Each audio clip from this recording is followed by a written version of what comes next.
بسم اللہ الرحمن الرحیم۔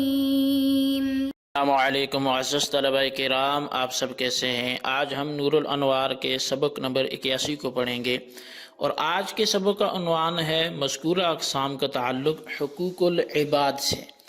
آج کے ہمارے سبق کی عبارت ثم ان هذه الاقسام سے شروع ہوتی ہے۔ آئیے سب سے پہلے عبارت پڑھ کے اس کا ترجمہ کرتے ہیں، اس کے بعد باقاعدہ سبق کی وضاحت کی طرف بڑھتے ہیں۔ مصنف علیہ رحمہ لکھتے ہیں ثم ان هذه الاقسام اقسام الثلاثہ کما تجری فی حقوق اللہ تعالی، پھر یہ تین اقسام جیسا کہ حقوق اللہ میں، اللہ کے حقوق میں جاری ہوتی ہیں، تجری فی حقوق العباد ایضا، تو یہ حقوق العباد میں بھی جاری ہوتی ہیں۔ فقال، پس مصنف علیہ رحمہ یعنی ماتن نے فرمایا وَمِنْهَا رَدُّ عَيْنِ الْمَغْصُوبِ، اور ادا کی اقسام میں سے عین مغصوب کو واپس کر دینا بھی ہے۔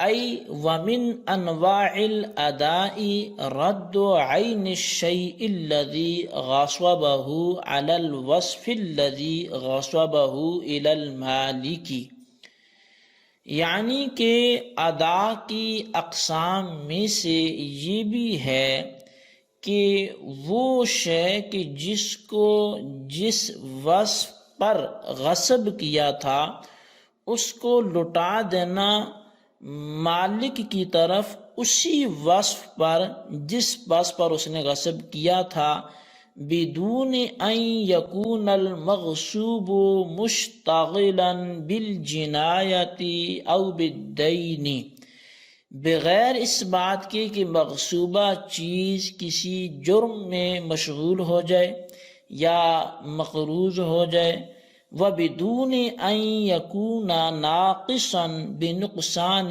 حسی، اور بغیر اس کے کہ وہ مغصوبہ چیز نقصان حسی کے ذریعے ناقص ہو جائے، یعنی ایسی کمی کے ذریعے جس کو محسوس کیا جا سکتا ہے اس میں کمی واقع ہو جائے، ناقص ہو جائے، ایسا بھی نہ ہو۔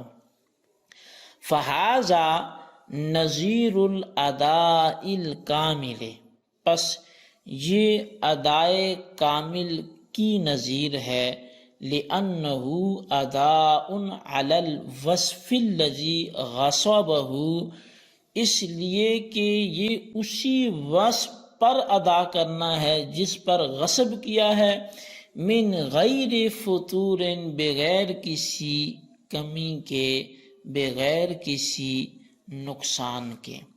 وَمِثْلُهُ تسلیم عین المبیع الی المشتری، اور اس کی مثال وہ عین مبیع کا سپرد کرنا ہے مشتری کی طرف، مشتری کو، وتسلیم بدل الصرف والمسلم فیہ الیہ علی الوصف الذی وقع علیہ الاخذ، اور اس کی مثال وہ بے صرف میں بدل صرف اور مسلم فی کو اس کے حوالہ کرنا ہے اسی وصف کے ساتھ جس وصف پر مذکورہ عقد واقع ہوا ہے۔ جی طلبہ کرام، یہ ہمارے آج کے سبق کی عبارت تھی اور اس کا ترجمہ تھا۔ اب آئیے آج کے سبق کی باقاعدہ تفصیل اور اس کی وضاحت کی طرف ہم چلتے ہیں۔ شارح علیہ رحمہ نے، جو علامہ نور الانوار کے مصنف ملا جیون علیہ رحمہ ہیں، آپ فرماتے ہیں کہ ادا کی جو مذکورہ تینوں قسمیں ہیں، یعنی ادائے کامل ہے یا ادائے قاصر ہے یا پھر وہ ادا جو مشابہ بالقضاء ہے، یہ تینوں اقسام جس طرح اللہ کے حقوق میں جاری ہوتی ہیں، حقوق اللہ میں ان کا تعلق ہے، جیسا کہ پہلے گزر چکا ہے، ان کی کافی مثالیں بھی ہم نے پڑھ چکی ہیں کہ حقوق اللہ میں نماز کو ادا کرنا کب ادائے کامل ہوگا، باجماعت ادا کرنا کب ادائے قاصر ہوگا، اور ایسے ہی کب ادا مشابہ بالقضاء ہوگا۔ تو اس کا مطلب ہے ان تینوں قسموں کا تعلق حقوق اللہ سے ہے، چونکہ نماز خالص اللہ کا حق ہے، اس میں بندوں کا حق متعلق نہیں ہے۔ تو اسی طرح دیگر شرعیات میں بھی اس کی کثیر مثالیں ملیں گی۔ بہرحال عرض کرنے کا مقصد یہ کہ جس طرح ادائے کامل، ادائے قاصر اور ادا مشابہ بالقضاء کا تعلق حقوق اللہ کے ساتھ ہے کہ حقوق اللہ کی کئی احکامات میں یہ مثالیں جاری ہوتی ہیں، اسی طرح ان اقسام کا تعلق وہ حقوق العباد میں بھی ہے، یعنی حقوق العباد میں بھی یہ اقسام جاری ہوتی ہیں۔ چنانچہ مصنف علیہ رحمہ نے کہا کہ اگر غاصب نے شے مغصوب کو مالک کی طرف بعین ہی واپس کر دیا، یعنی جس وصف کے ساتھ غصب کیا تھا اسی وصف کے ساتھ واپس کر دیا، تو یہ ادائے کامل ہے۔ جس طرح کسی شخص نے دوسرے سے ایک چیز کو چرا لیا، چرانا تو خیر چھپے ہوئے چیز کو ہوتا ہے اور مخفی انداز سے ہوتا ہے، غصب کسی سے کوئی چیز چھین لی، اور اب جس وصف کے ساتھ اس نے وہ چھینی تھی، غصب کی تھی، اسی وصف کے ساتھ اس نے واپس بھی کر دیا۔ اب اس کا مطلب یہ ہے کہ مثال کے طور پر شے مغصوب غلام ہے، ٹھیک ہے، جس چیز کو غصب کیا گیا وہ غلام ہے، تو اس غلام نے غاصب کے قبضہ میں نہ تو ایسی کوئی جنایت کی ہو جس کی وجہ سے اس کا رقبہ ہی مستحق ہو گیا ہو، یعنی عمدن کسی انسان کو قتل نہ کیا ہو، کوئی ایسا جرم نہ کیا ہو۔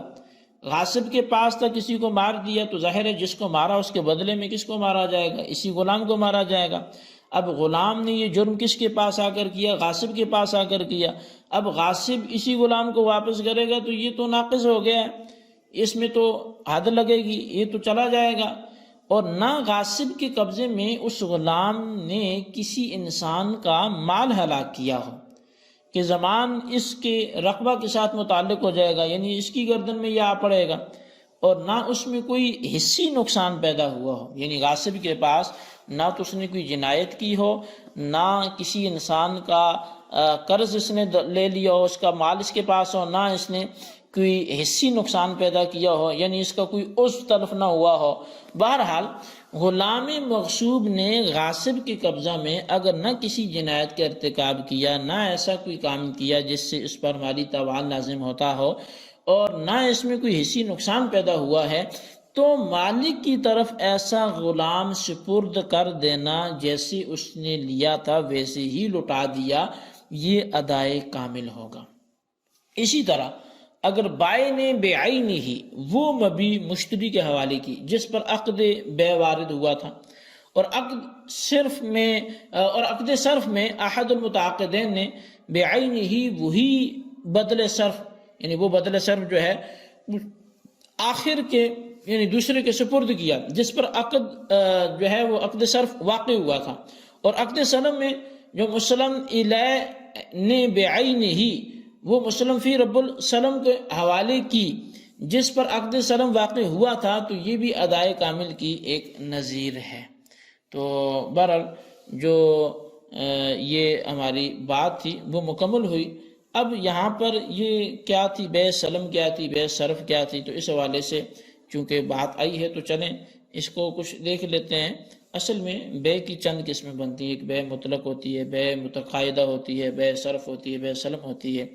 بیع مطلق تو یہ ہے کہ ایک شے کو دوسری چیز کے ساتھ، یعنی کہ بیع العین بالدین، عین شے کو سونے یا چاندی کے عوض فروخت کرنا، اس بیع میں عین شے کا مبیع ہونا اور دین یعنی سونے چاندی کا ثمن ہونا یہ متعین ہے، یہ بیع مطلق ہے۔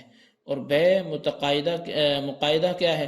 تو بیع مقاعدہ جو ہوتا ہے وہ بیع العین بالعین ہوتا ہے، یعنی عین شے کو عین شے کے عوض بیچنا، مثال کے گندم کے عوض کپڑا فروخت کرنا۔ بیع صرف جو ہے یہ بیع الدین بالدین کا نام ہے، یعنی سمن کو سمن کے عوض فروخت کرنا۔ ان دونوں قسموں میں عوضین میں سے ہر ایک ثمن بھی ہے اور مبی بھی ہے.